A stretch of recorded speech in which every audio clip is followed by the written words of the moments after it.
உங்களுக்கு முதுகெலும்புல ஆபரேஷன் பண்ணணுன்ற சிச்சுவேஷன் வந்ததுன்னா நம்ம சன் ஹாஸ்பிட்டல் வாங்க. இங்க ஸ்பைன் ரீஹாபிலிட்டேஷன், ஸ்பைன் பேஷண்ட்ஸ்க்கு ரொம்ப ஸ்பெசிஃபிக்கா நிறைய ட்ரீட்மெண்ட் மெத்தட்ஸ் வச்சிருக்கோம். அது மூலமா உங்களை ஆபரேஷன் இல்லாம நாங்க சரி பண்ணி கொடுக்குறோம். ஆபரேஷன் பண்ணதுக்கு அப்புறம் எனக்கு 2 காலமும் நடக்க முடியாம போயிடுச்சு. ஒரு கட்டில இருந்து எந்திரிக்கிறதோ எதுவுமே ஒரு வீட்டு வேலை கூட செய்ய முடியல. என்னோட வேலையே என்னால செய்ய முடியாம ஒருத்தர் துணையோட தான் செஞ்சுக்கிட்டு இருந்தேன்.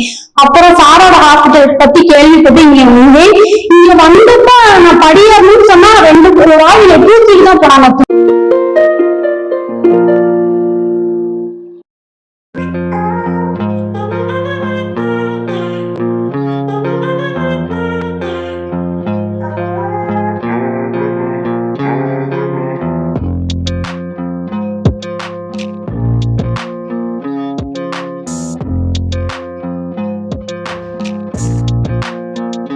ஹாய், நான் doctor Jayachandran, Sun hospital Madurai. Sun ஹாஸ்பிட்டல்ல ஸ்பைன் முதுகெலும்பு தொடர்பாக ரொம்ப பிரத்யேகமா நிறைய சிகிச்சை முறைகள் கொடுத்துக்கிட்டு இருக்கோம். இந்த வீடியோ நம்ம பார்க்க போற பேஷண்ட் கொஞ்சம் வித்தியாசமானவங்க. என்ன ப்ராப்ளம் அப்படின்னா, இவங்க ஆல்ரெடி 1.5 வருஷத்துக்கு முன்னாடி ஆபரேஷன் பண்ணிட்டாங்க. ஆபரேஷன் பண்ணதுக்கு அப்புறம் அவங்களுக்கு ப்ராப்ளம்ஸ் ஜாஸ்தி ஆயிடுச்சு. நான் சர்ஜரி தப்பா அப்படிலாம் சொல்லவே இல்லை. அவங்களோட கண்டிஷனுக்கு அவங்களுக்கு சர்ஜரி பண்ணதுக்கு அப்புறம் இடுப்புக்கு கீழே சுத்தமாவே 2 காலுமே கிட்டத்தட்ட செயலிழந்து பொருளவு ஆயிடுச்சு. 1.5 வருஷமா அவங்களால தனியா இண்டிவிஜுவலா பிடிச்சு நிக்க முடியாது. ஏதாவது ஒரு சப்போர்ட்டோட தான் நின்றுட்டு இருந்திருக்காங்க. நடக்கவே முடியாது. அவங்களால ரொம்ப கஷ்டப்பட்டு இங்க வந்தாங்க. பேஷண்ட்டுக்கு வயசு ஒரு 38 தான் ஆகுது. நார்மல் வெயிட் தான், ரொம்ப ஒபிசிட்டி அப்படிலாம் கிடையவே கிடையாது. பட் இந்த 1.5 வருஷத்துல அவங்க ரொம்ப கஷ்டப்பட்டுட்டாங்க. போக போக அவங்களுக்கு வீக்னஸ் ஜாஸ்தியாக ஆரம்பிச்சிருச்சு. ஆக்சுவலா ஆபரேஷனுக்கு முன்னாடி பேக் பெயின் இருக்கு, இடுப்புல இருந்து காலுக்கு வலிப்பறை இருக்கு. அதுக்காக தான் ஆபரேஷன் பண்ணிருக்காங்க. பட் ஆபரேஷன் பண்ணதுக்கு அப்புறம் அவங்களுக்கு ஒரு மைல்டா ஒரு இன்ஃபெக்ஷன் அந்த மாதிரி அதுக்கப்புறம் அதோட ட்ரீட்மெண்ட்ல போகும்போது கம்ப்ளீட்டாவே இந்த மாதிரி ப்ராப்ளம் கிட்டத்தட்ட ஒரு பேராபேரசிஸ் நிலைமைக்கு வந்துட்டாங்க. அதாவது இடுப்பு கீழே செயலிழந்து போற நிலைமைக்கு வந்துட்டாங்க. நம்ம ஹாஸ்பிட்டல்ல கேள்விப்பட்டு இங்க வந்தாங்க.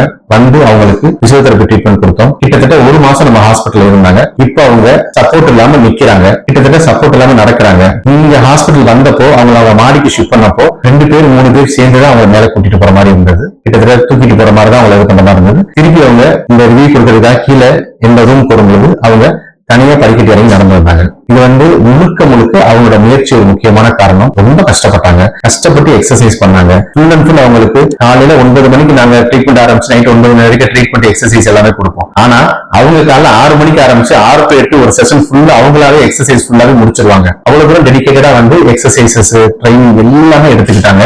நல்லா ரெக்கவரி ஆயிருக்காங்க. இன்னும் கொஞ்சம் ரெக்கவரி அவங்களுக்கு தேவைப்படுது. பட் அது நம்ம கொஞ்சம் ஒரு 1 மந்த் கேப் விட்டு அதுக்கு கண்டினியூ பண்ணுறதுக்காக வெயிட் பண்றோம். எதுக்காக இந்த வீடியோ அப்படின்னா, உங்களுக்கு முதுகெலும்புல ஆபரேஷன் பண்ணணுன்ற சிச்சுவேஷன் வந்ததுன்னா நம்ம சன் ஹாஸ்பிட்டல் வாங்க. இங்க ஸ்பைன் ரீஹாபிலிட்டேஷன், ஸ்பைன் பேஷண்ட்ஸ்க்கு ரொம்ப ஸ்பெசிஃபிக்கா நிறைய ட்ரீட்மெண்ட் மெத்தட்ஸ் வச்சிருக்கோம். அது மூலமா உங்களை ஆபரேஷன் இல்லாம நாங்க சரி பண்ணி கொடுக்குறோம். ஒருவேளை உங்களுக்கு ஆபரேஷன் பண்ணதுக்கு அப்புறம் ஏதாவது காம்ப்ளிகேஷன்ஸ் இருந்ததுன்னா இங்க வாங்க. நாங்க உங்களை அந்த காம்ப்ளிகேஷன்ல இருந்து கம்ப்ளீட்டா சரி பண்ணி கொடுக்குறோம். நாங்க ஆபரேஷன் பண்ணாம தடுக்கவும் ட்ரை பண்றோம். ஆபரேஷன் சப்போஸ் பண்ணிருந்தீங்கனாலும் திரும்ப உங்களுக்கு அதுல இருந்து வேற ஏதாவது காம்ப்ளிகேஷன்ஸ் வராம இருக்கிறதுக்கு கம்ப்ளீட்டா சரி பண்ணி தரோம். தேங்க்யூ.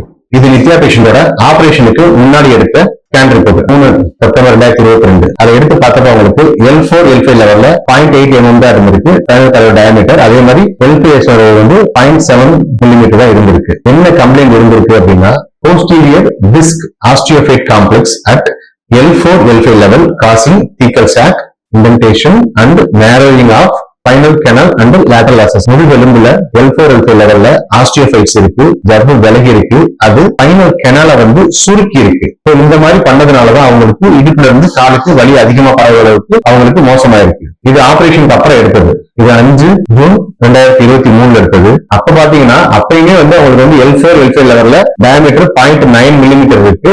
L5S1 0.75 mm இருக்கு. இதுவுமே கொஞ்சம் மோசமான அளவுதான். ஆபரேஷனுக்கு முன்னாடிக்கும் ஆபரேஷனுக்கு அப்புறமா அவங்களுக்கு பெரிய வித்தியாசம் எதுவும் இல்லை. இப்ப இதுல பார்த்தோம் அப்படின்னா அவங்களுக்கு போஸ்ட் ஆபரேட்டிவ் சேஞ்சஸ் இருக்குன்னு வந்திருக்கு.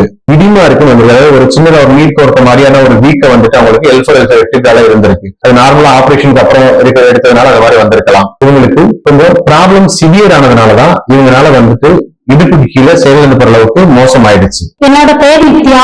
நான் திண்டுக்கல் மாவட்டத்துல இருந்து வர்றேன். எனக்கு வயசு 38 ஆச்சு. நான் கீழே விழுந்ததுனால எனக்கு L4 L5 ஜவ்வு விலகி ரொம்ப நடக்க முடியாம இருந்தேன். டாக்டர்கிட்ட போயிட்டு ஒரு 4-5 டாக்டர்கிட்ட கேட்டேன். அவங்க எல்லாருமே ஆபரேஷன் ஆபரேஷன் பண்ணணும்னு தான் சொன்னாங்க. அதனால ஆபரேஷன் பண்ணேன். ஆபரேஷன் பண்ணதுக்கு அப்புறம் எனக்கு 2 காலமும் நடக்க முடியாம போயிடுச்சு. ஒரு கட்டுல இருந்து எந்திரிக்கிறதோ எதுவுமே ஒரு வீட்டு வேலை கூட செய்ய முடியல. என்னோட வேலையே என்னால செய்ய முடியாம ஒருத்தர் துணையோட தான் செஞ்சுக்கிட்டு இருந்தேன். அப்புறம் சாரோட ஹாஸ்பிட்டல் பத்தி கேள்விப்பட்டு இங்க வந்தேன். இங்க வந்தப்ப நான் படியேறணும்னு சொன்னா 2 வாய் எட்டி தான் போனாங்க. துன்றாவே சுத்தமாவே படி ஏற அளவுக்கு கூட இந்த 2 காலையுமே பேலன்ஸ் இல்ல. ஆனா இப்ப இங்க வந்ததுக்கு அப்புறம் இந்த ட்ரீட்மெண்ட் பார்த்ததுக்கு அப்புறம் எனக்கு இப்ப நானாவே படி இறங்கி கீழே வர்றேன். படியும் மேல என்னால ஏற முடியுது. இந்த ட்ரீட்மெண்ட் ரொம்ப நல்லாவே பண்றாங்க. இவங்க கொடுக்குற ட்ரீட்மெண்ட்னால என்னோட வலி கொஞ்சம் கூட சுத்தமா இல்லாம எல்லாமே நல்லாவே கிளியரா போறேன். என் மனசுக்கு வந்து ரொம்ப திருப்தியா இருக்கு. சரிங்கம்மா, இப்ப நீங்க இங்க வர்றதுக்கு முன்னாடி தனியா நிக்க முடியுமா? அவனால நிக்க முடியாது சார். ஸ்டிக் இல்லாம நிக்க மாட்டேன். ஒரு பாத்ரூம் போகணும் இல்ல வீட்டுக்குள்ள நடக்கணும்னா கூட ஸ்டிக் வச்சுக்கிட்டு தான் நடப்பேன். ஆள் பிடிச்சு கூட நடக்க முடியாது. 2 பேர் தாங்கி பிடிச்சாதான் நடப்பேன். ஸ்டிச்சிங்ல போய் நம்ம கை பேலன்ஸ் பூரா ஊன்றோம். ஆனா ஆள் பிடிச்சா நடக்க முடியும்.